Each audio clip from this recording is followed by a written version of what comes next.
Am I allowed to tell you the truth about this particular situation? My goodness, man. I remember trying to convince people in the past. The first time I heard a song by Kendrick Lamar was a song he released 12 years ago. And I'm 30 now. At that time, I was 18. I just graduated from high school and I went to boarding school for 4 years. I was back with my parents. And I remember listening to this song because at that point, you guys know I talk about rap and you know how I avoid listening to toxic music and how it's difficult to find good music that isn't too toxic and everybody must have their own standard and I try to find mine, yada, yada. But the song that I stumbled upon was as in a time when I cut out all toxic music and I stumbled on this guy here. It played a little bit, but I won't be allowed to play it on here. We'll probably get like some type of a copyright. I'm getting somewhere with this, guys, and I'm approaching this from a very personal place when it comes to this rap beef. It was a song titled "His Pain," and the crazy thing is that it wasn't by Kendrick; it was featuring Kendrick Lamar. He rapped and did most of the vocals in the majority of this song. Right? Go listen to this song. The raw emotion, the realness. I immediately said, wow, this man right here is a true lyricist. And I was obsessed ever since. I started looking for other songs, right? I stumbled on albums like Overly Dedicated, and I played those out.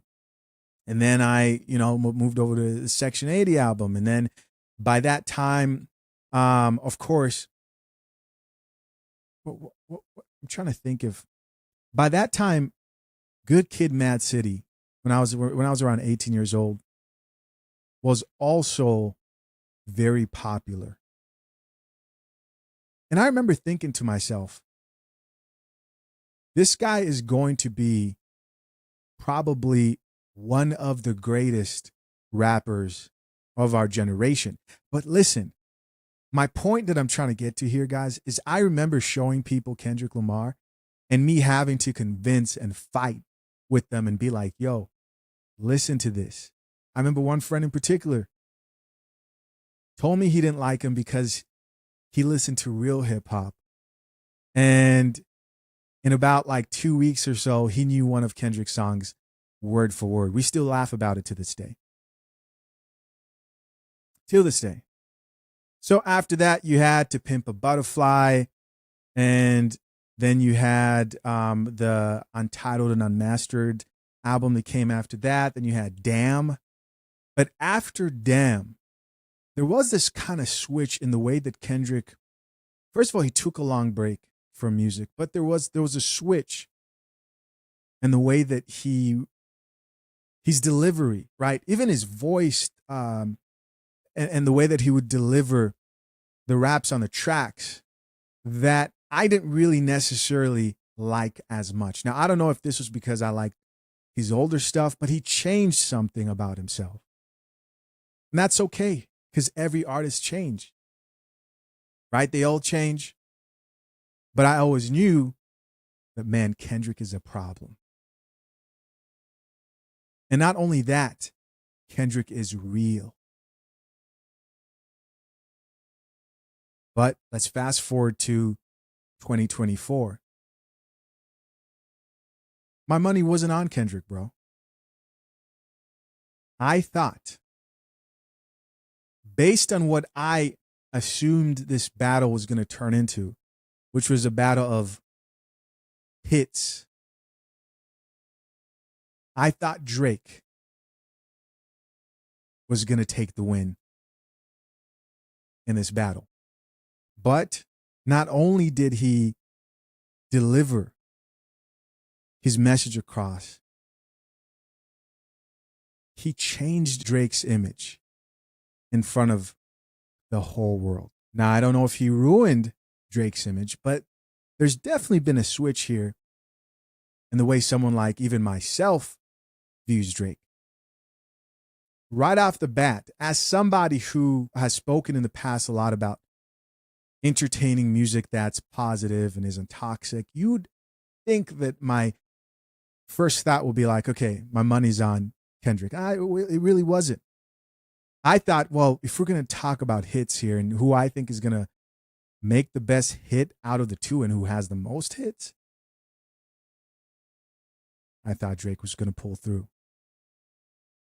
But no, I naively forgot the man who I first listened to back in 2012 at 18 years old was a monster when it came to his rap and lyricism. Because not only did he out-rap Drake, but I actually think that Kendrick, when it comes to what society now wants as a whole, when it comes to conversations about people wanting what's real, he could connect more with Black people. He could connect more with his listeners for sure. And all those stunts that Drake was pulling to gain clout in the past, those duck faces he makes in videos, the painting of the nails, trying to be too weird, it just fed to the questions that people have now pertaining to his character, pertaining to him like waiting for chicks to turn 18. And, you know, there's some people who say that he's a legit predator and, you know, Metro Booming's out here with the BBL Drizzy songs and the whole rap game, revealing him as this like weird creep, and he's presenting himself as being strange. It all worked against him, bro. And not to mention, it's easy to believe something like that. And this is a lesson to the wise here.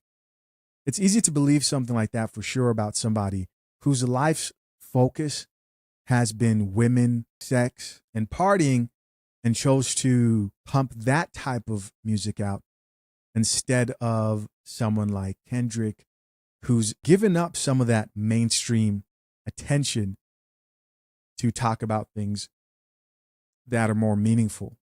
Now, when it comes to the topic of Drake being a predator, I think there's some weird stuff about a couple of those things.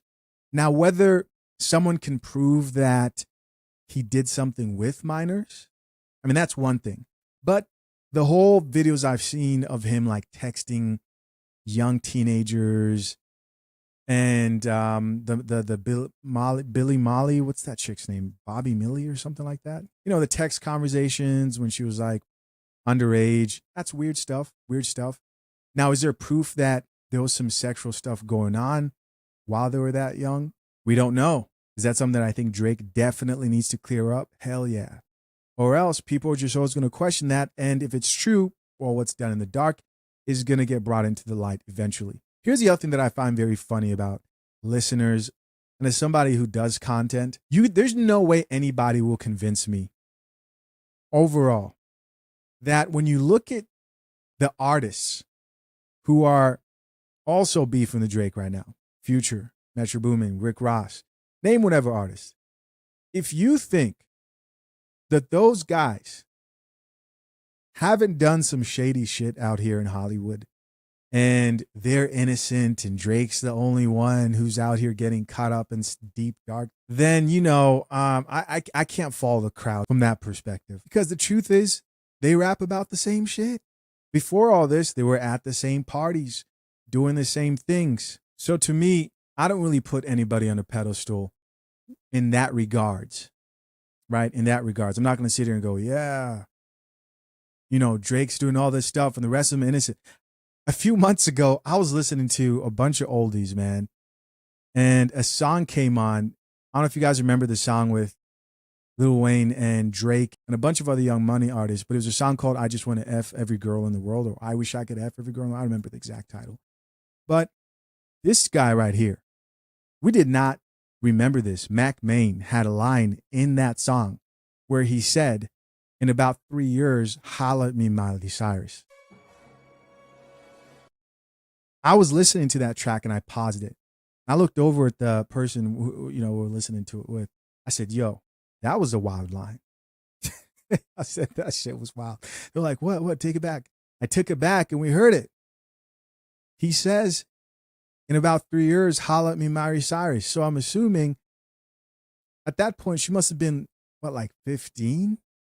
And so he's telling a 15-year-old to holla at him when she turns 18. And all I could think of was like, there is no way that would fly today. You would ruin your whole career by saying some shit like that. But anyways, Kendrick has proven that he is the better lyricist. When I think back to the black hippie days, think of J-Rock, Absol, Schoolboy. Looking back, I'm almost embarrassed that I underestimated K-Dot, bro. I'm going to be honest with you. That was my experience listening to this whole thing. It was like, oh my goodness, what? Yo, it's over. It's over.